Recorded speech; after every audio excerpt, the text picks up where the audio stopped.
Imagine living in a home that sits secluded in a forest, on a 100-kilometer beach, or on top of a mountain.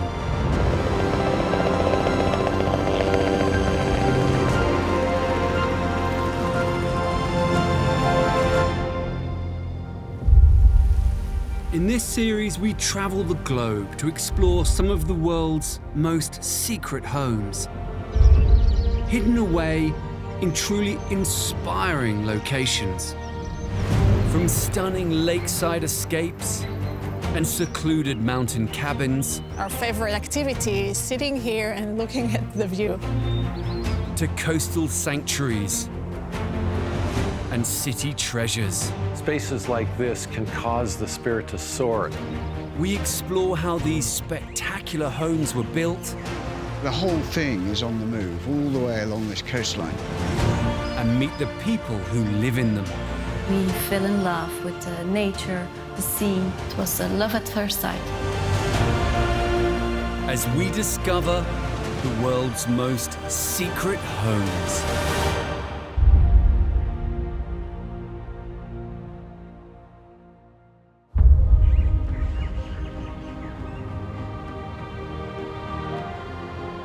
Stretching for over 320 kilometers across southeastern Brazil, the Serra da Mantiqueira mountain range has some of the highest peaks in the country.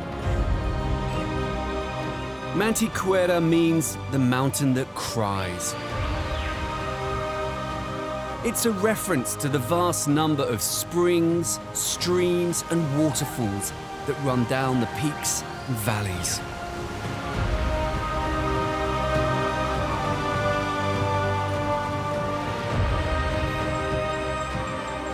These mountains have always been important to Brazil. From the gold rush of the 17th and 18th centuries to the coffee boom a century later. Today, this remote area, famed for its wildlife and spectacular scenery, is also the site of a secret home.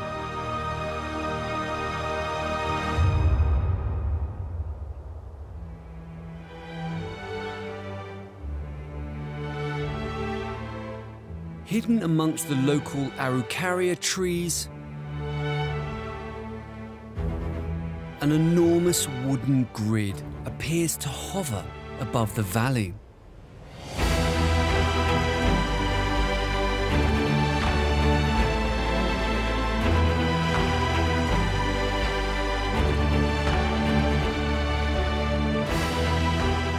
The straight lines and right angles contrast sharply with the undulating terrain.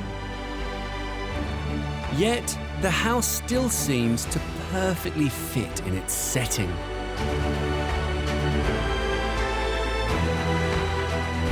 This striking building is known as the Grid House. And the checkerboard home is unique. The owner of this remote mountaintop complex is Wilson Kuzuhara.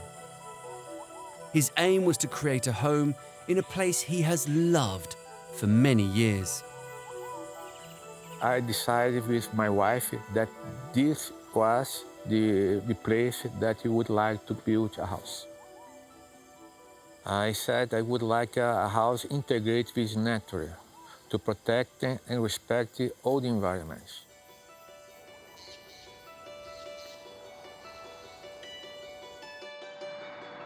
The design of this sprawling house is inspired by the sliding doors and wide verandas of traditional Japanese homes.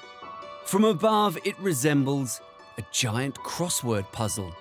The whole area covers 2,000 square meters and is constructed in modules over one main floor. There's a living room, kitchen, dining room, TV room, and 4 self-contained family pods, each with a bed and living area.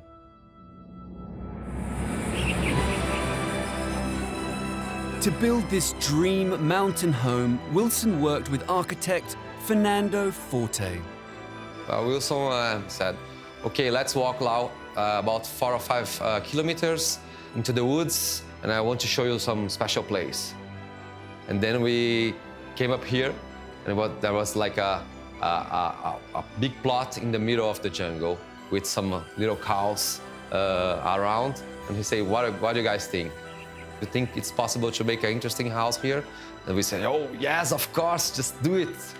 We will do something great here together.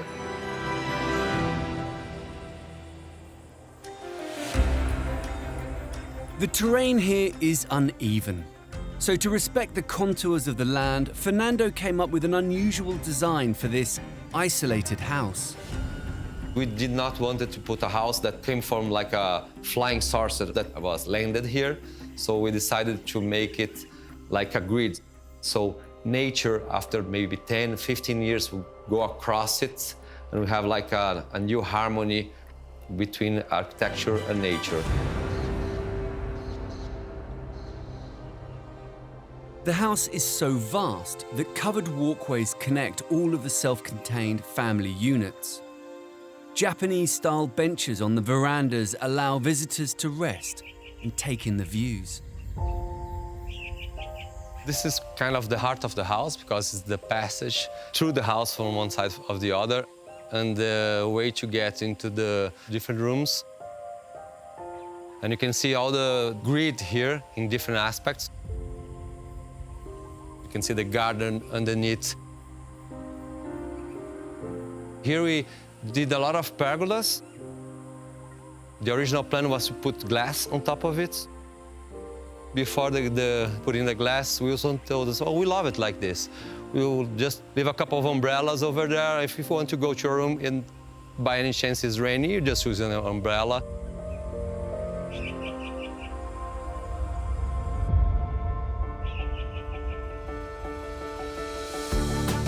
The real luxury of this home becomes clear when you step inside.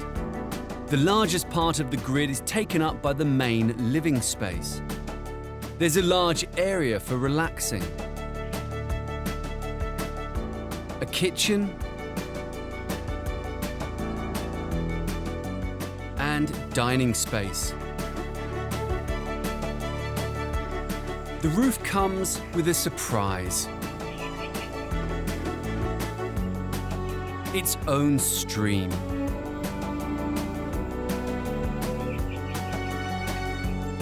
And these Japanese-style water mirrors have been created to reflect the edges of the garden.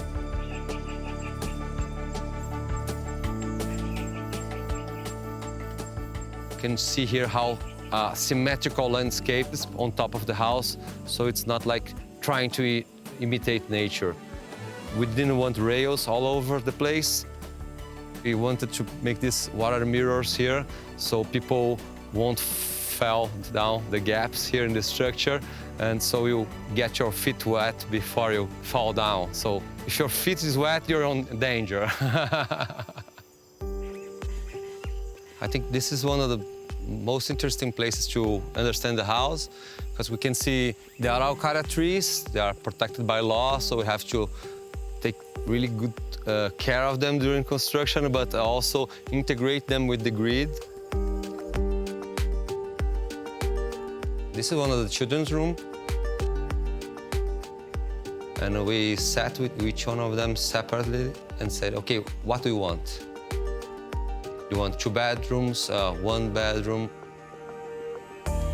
Each one of them could choose the way they wanted this particular space for their upcoming families. All the living spaces in this home have been specifically designed to meet the family's needs.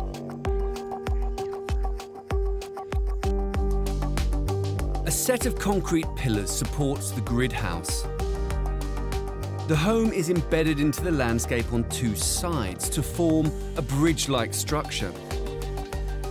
The edges of the grid are anchored into the hill, while the pillars hold up the central section. A series of specially made steel brackets attach these pillars to the metal and wooden beams above. Two 11-metre-long steel beams reinforce the structure to avoid an excessive number of pillars. The grid house is full of surprises. It's an unconventional concept that has been brilliantly executed, and its epic design conceals yet more secrets. Two leisure pavilions jut out from the mountain. These structures sit on the highest point of the land to make the most of their magical surroundings. The rooms have 360-degree views across the landscape and provide a dramatic counterpoint to the house set in the valley below. Inside the main pavilion there is a pool table, which leads onto a kitchen diner and living area with panoramic window. The second pavilion houses a spa with wet and dry sauna and a jacuzzi.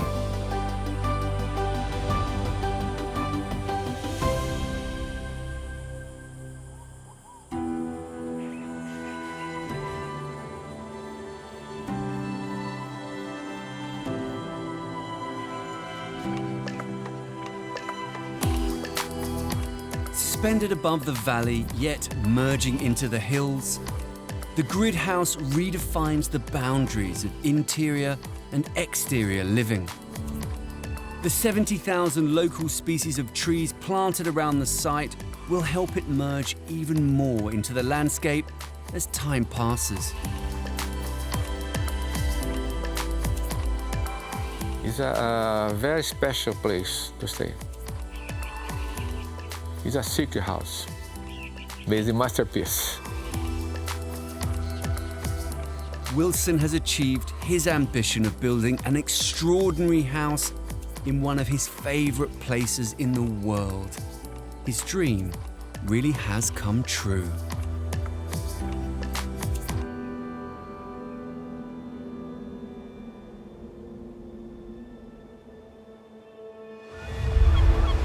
(9,400 kilometres northeast, off the south coast of England, lies the Isle of Wight.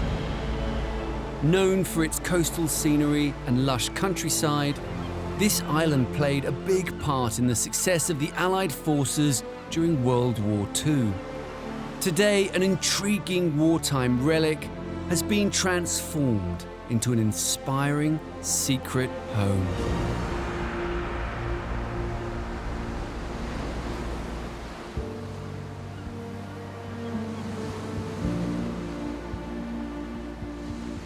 Hidden under the landscape, on the edge of the island's south coast, is an historic structure that's been reinvented for 21st century living. This building was originally constructed as a radar station during the war. Today, it's been transformed into the secret bunker house.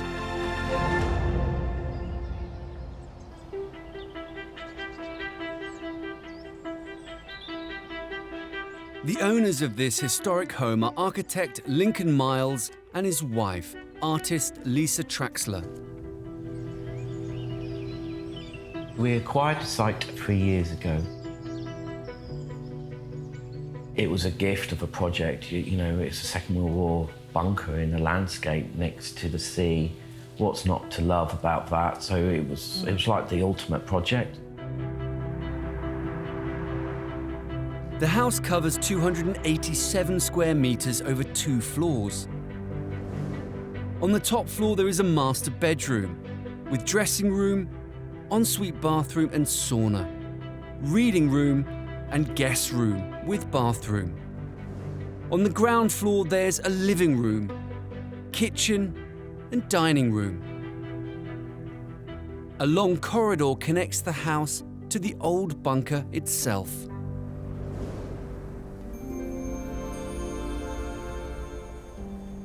It was a no-brainer in one way because it's so beautiful here, and I think the history of the place, for me, was just amazing. Once they'd bought the site and decided to incorporate the old bunker into the build of their new home, Lisa undertook extensive research on the abandoned building that had been built in 1942. It was really on the front line during the Second World War. So it was very, very important for the UK. And I think just uncovering this history and the stories behind what was going on here, it just drew me in. The more and more I looked into it, there were so many more layers to it. The bunker had been built as an early warning radar station by the Royal Air Force to detect and track enemy aircraft and warn the nation of their approach. It was the most southerly radar station in Britain.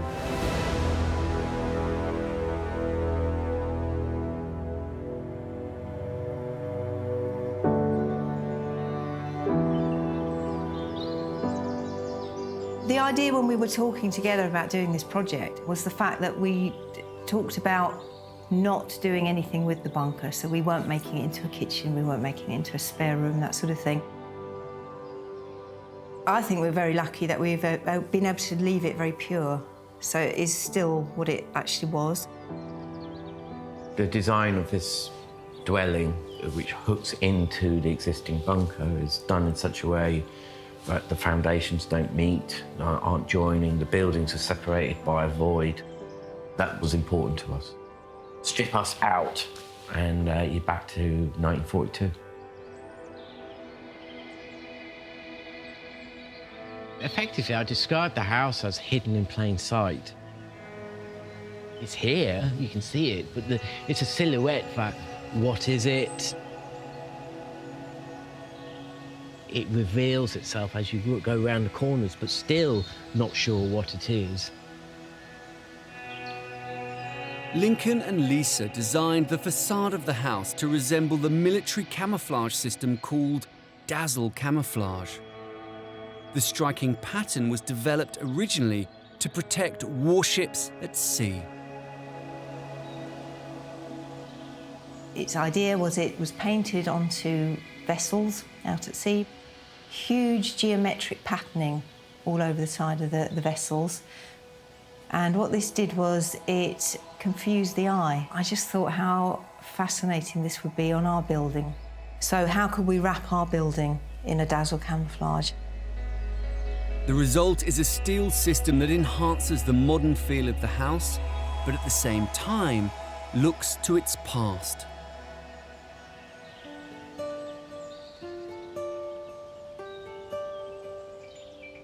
As you cross the threshold, you enter straight into the open-plan living space. Only when you come through this door, this entrance here, this portal here, does it really unfold and reveal the brilliance of the space. This is the first time you get an experience of our home, the kitchen and the dining. It's a light-filled space. The whole sort of design intent here is to be non-fussy. It's, the materials are all on show, cross-laminate timber ceiling, rough cast concrete and all these surfaces. We've zoned things, so there's quite a drop between here and the lounge. And then you're presented with the views of the English Channel and the landscape. This little sculpture park we have here. It's an amazing space. The window frames of this home are quite extraordinary, as they're made from paper that has been treated in a revolutionary way. All the doors and windows in this property are made of this paper composite. No screws, no bolts, no welding, no rusty bits, just pure paper. The material comes from skate parks in the States, very resilient and tough outside and take the bashing, and now it's been used architecturally to do doors and windows. The paper is compressed into an extremely durable material, Up to 250 layers of pulped recycled paper are coated in resin and fused together under compression and heat. This solid mass goes through a machine that forms it into the shape of a window frame that won't rot or need any maintenance. It is very exciting. In fact, this is the first paper door and window framing system in the world.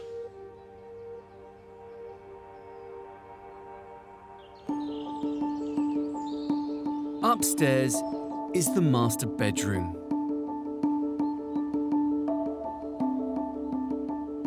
And ensuite bathroom with a sauna. There's also a guest suite and a reading room.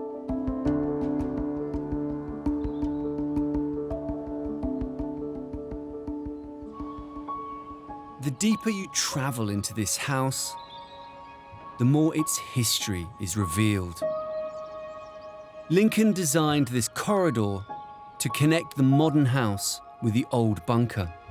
On first viewing, well, what the hell's going on? It's a bit of a tunnel to it. It's quite compressed with the ceiling. But then equally there's painting on the wall and blockwork walls and concrete floor. But there is something in the distance which is a sort of yellowy glow. So that's all presenting the idea of the bunker somewhere in the distance. The bunker space is now where artist Lisa exhibits her work. Here we are in the bunker itself, so in this little time chamber. And it's got the really brutalist walls. You can see all the marks of time. And it's a really still space as well.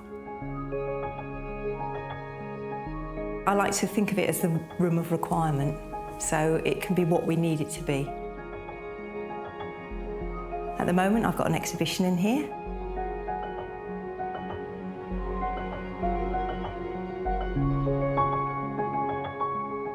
So this is a space now that we've created, or we've left and let be created, that will encourage other creatives to come along. So whether it be other artists to have shows or musicians, we've had a theatre troupe here.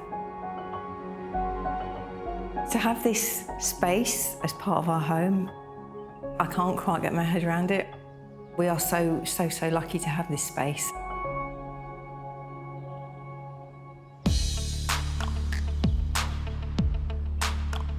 Lisa and Lincoln have successfully merged the old with the new in their efforts to forge a modern home around the old bunker. And this historic site conceals one more surprise. We found when we acquired the site that we had some quite beautiful but very derelict huts, almost like a glorified garden shed. These army huts were built at the same time as the bunker. They were used as a living space for the soldiers who operated and guarded the early warning radar system. Now fully restored, Lisa and Lincoln used them as their studios. I think you get a feeling that you could still be steeped in history here and you could time travel a little bit. And when I think back to what these little huts were like originally, they were very, very derelict. I have a beautiful view out the window, I have lovely light, I can watch the storms rolling in across the sea, and this is my thinking space as well. I'm so lucky to be able to work from here.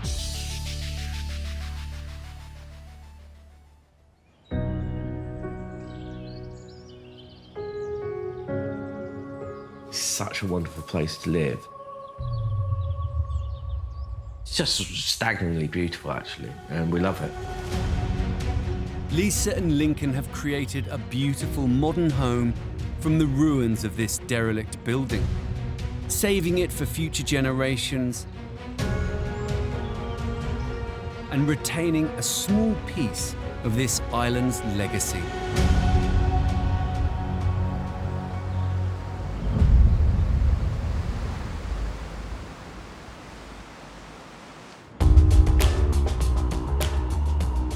3,600 kilometers west is San Francisco, on America's North Californian coast. Known for its unique microclimate, rolling hills and liberal attitudes, it's a cool, elegant city.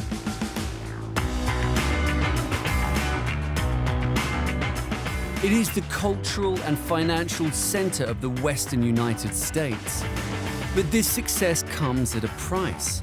San Francisco is the second most densely populated city in the US, which makes living space here very, very precious.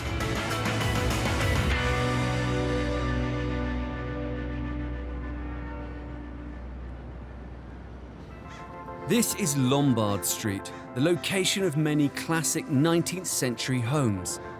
Its unusual zigzag shape has earned it the title of being the crookedest street in the world.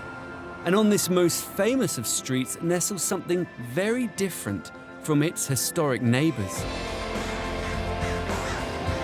These shadowy cedar boards mask an astonishing piece of interior design. This building is called the Hidden House. It is a home with a split personality.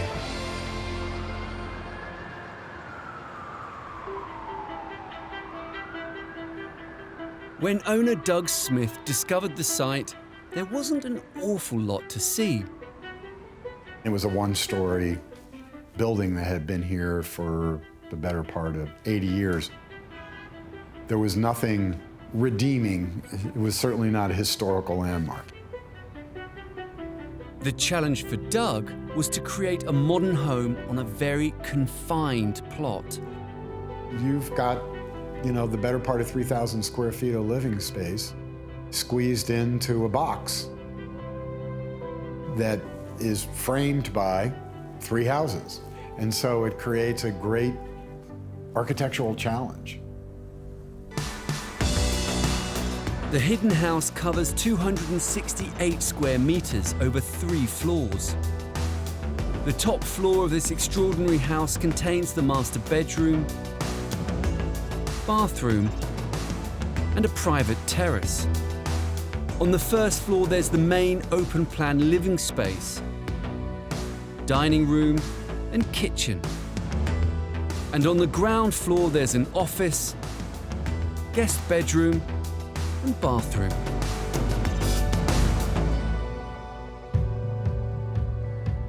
Doug also needed to make the house blend into an area of much-loved traditional houses without upsetting the very close neighbors. Not easy. I think that the architects knew that if we were going to get the affection of the city in terms of their willingness to accept us to build this, we had to acknowledge that it was being built in San Francisco, so that means bay windows. If you look around, there's bay windows everywhere. The pared-back timber facade of this house conceals a bright, innovative, and edgy design inside. The first thing you see when you come in is all the angles. There's a sharp, angular set of stairs, and the stairs themselves are their own geometry. And then as you look up, you see the angles coming from each floor. And it really brings the eye straight up to the skylight. And that brings all the light into the house. The house has 2 very clearly defined areas. One side contains the staircases, and the other all the rooms for living in. Color has been used very cleverly to separate these 2 zones. The side of the house that you transport yourself in is the color side of the house. So it's where color lives. And that's its purpose.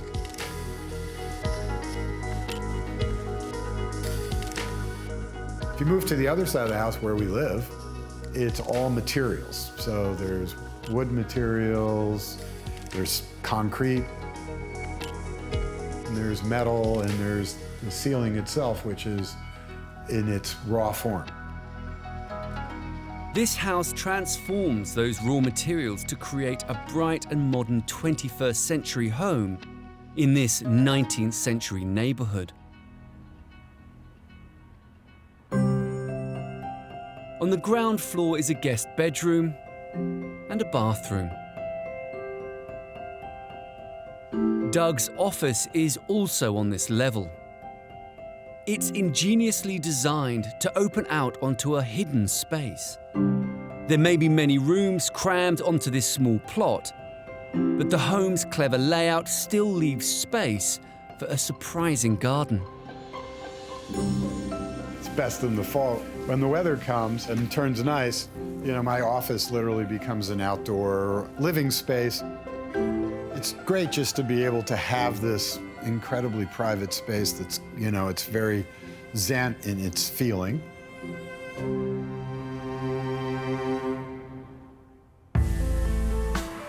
A metal staircase leads up to the hidden home's first floor. This is the main floor, which is where we live. You've got a kitchen area, a dining area, and a living area in traditional sense, but it's all just one big open space. Doug worked with local architect Zoe Prillinger to design this bijou yet spacious family house on this challenging plot. The location is special. And the site itself, this property is small, it's shallow. We actually did the project as a remodel of the existing property. And so the bones of that old building are within this building on the first floor. So this project became a challenge of how to create a variety of spaces within a fairly small footprint. It's taking something that's old or conventional and doing something that's refreshing with it. So that's how it all started. Zoe has expanded the home's original footprint to create light and well-proportioned rooms. The slats that make up the cedar facade of this house were conceived to hide the interior, but they also allow light through to all the floors inside. They have an innovative design. A unique joint allows the slats to lie flat against the house's facade. At the point where the slat touches the joint, the connection allows it to rotate 90 degrees from vertical to horizontal. This allows light to stream through to the rooms that lie behind. It's a simple yet effective idea. Above the main living area on the top floor lies the master bedroom. It's our bedroom. It also opens you up to the outdoors. We have a sleeping area, and then there's a beautiful bathroom in the back. The top floor of this fascinating building has one final trick up its sleeve. This is the secret passageway, and this is the back way into the roof. Doug has not one garden, but two.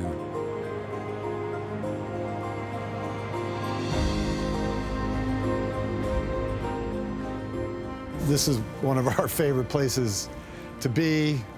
We're on top of the world here with a great, wonderful view of San Francisco Bay and Alcatraz and the Golden Gate.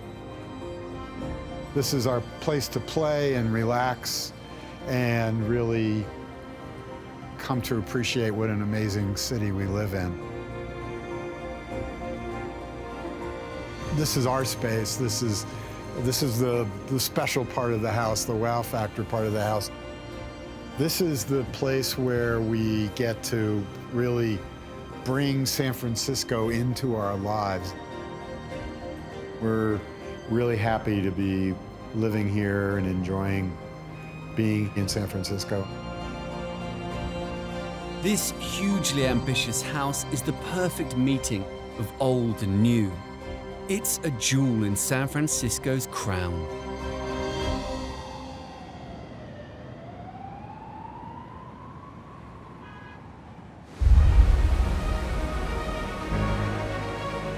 "5,000 kilometers east, the province of Nova Scotia sits on the easterly tip of Canada.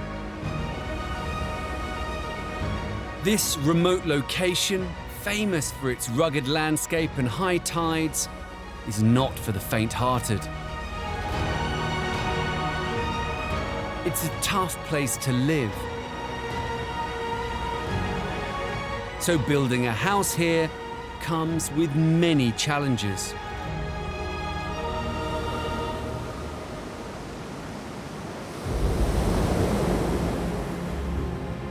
Perched on this rugged coastline, with breathtaking views over the Atlantic Ocean, is this dramatic structure.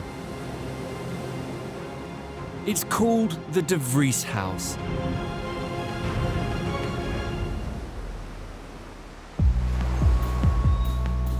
The owner of this unusual home is writer Peter De Vries, and it's a house he has waited for a very long time.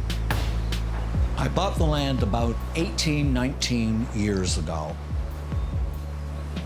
I was looking for a place for retirement. I was living in the US at the time. I kept in touch with the land for years and years, and finally, when I retired, I finally decided, yes, it's time to do it. Living next to the sea has always been a dream for Peter. I fell in love with the ocean and the water. What attracts me most about the ocean is the light and the movement. The light is different here. I don't mind stormy weather. Sometimes there's too much of it, of course. You know, you wish that every day was sunny, but such is life, you know. This was affordable, and so you put up with the weather. The frame of the house is built from timber, steel, and concrete. It has a galvanized steel outer shell to protect it from the elements. The building covers 204 square meters across 2 floors. On the top floor, there's a library and office, spare room, and bathroom. And on the ground floor, there's a living space, kitchen, dining area, and master bedroom with ensuite.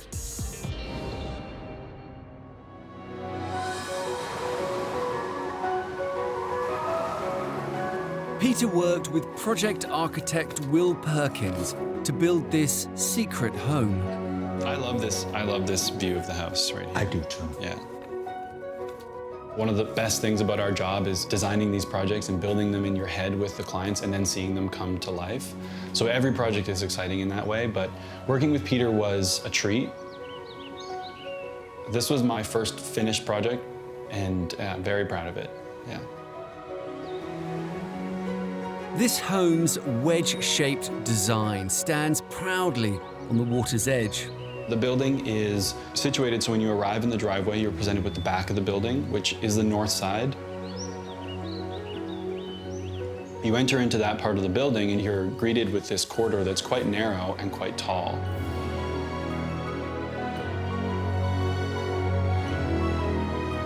And as you move through, that's where you're presented with this view of the Atlantic Ocean. A kind of secret aspect of the building that is not maybe obvious at first, but has a real impact.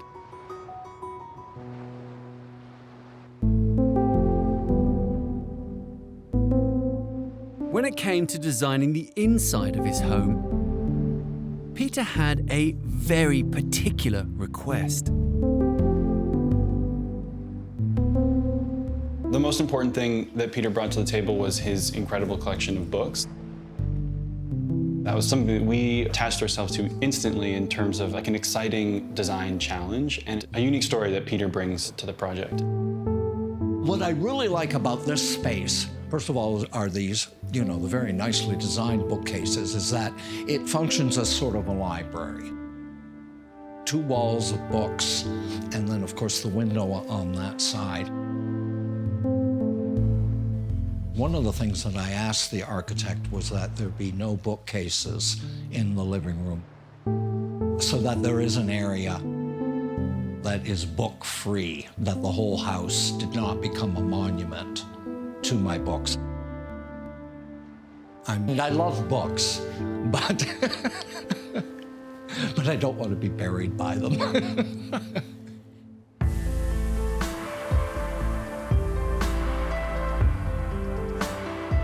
Getting the room sizes right was another challenge.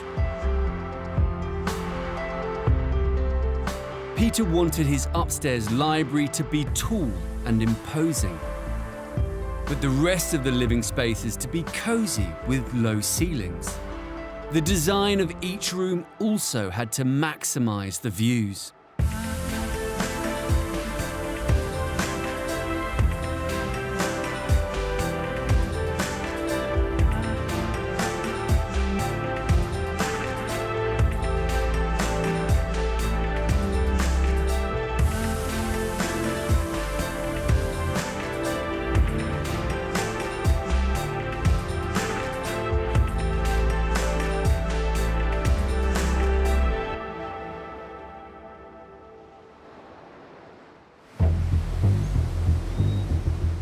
Peter wanted his home to sit on the cliff edge overlooking the sea.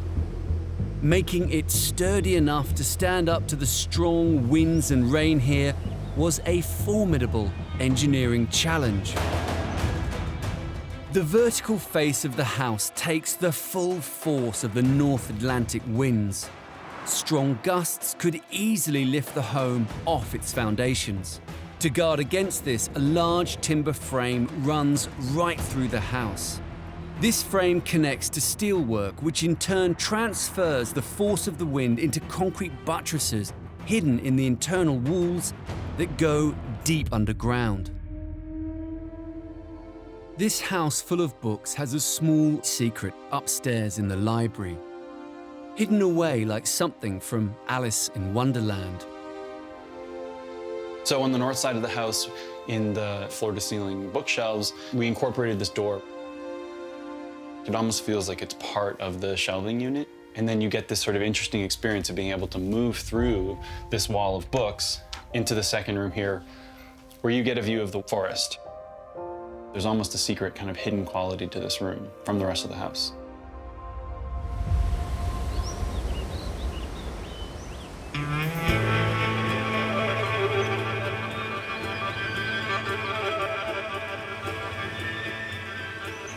It took around 20 years for Peter to finally get to live in his dream home, and it was well worth the wait. I'm very proud of this house, very proud of it, and I love to show it. There are 2 things that made it a dream come true. One is being on the ocean, and 2 is to have an architect actually build something that was built or designed with me in mind.